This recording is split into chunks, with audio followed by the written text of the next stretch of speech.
हिला तो बाजे तो छोड़न ताली नाच जैसे नाचे अमर पाली कारी कारी केसिया में लाल खोबा वाली नाच जैसे नाचे अमर पाली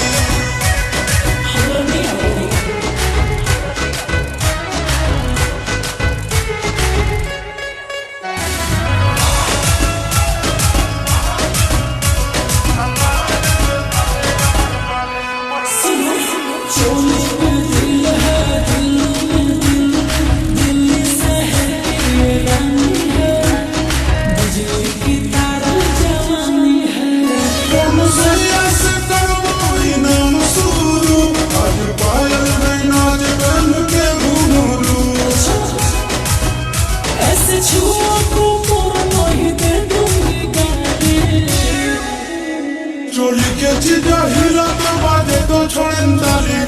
नाच जैसे नाचे अमर पाली कारी कारी केसिया में लाल खोबा वाली नाच जैसे नाचे अमर पाली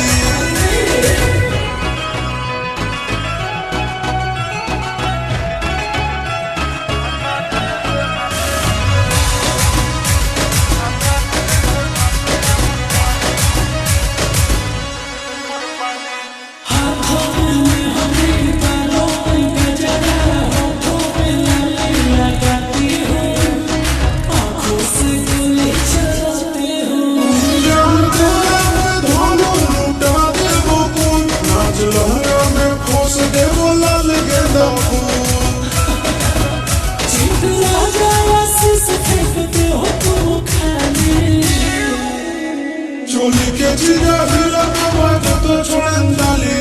नाच जैसे नाचे अमर पाली कारी कारी केसिया में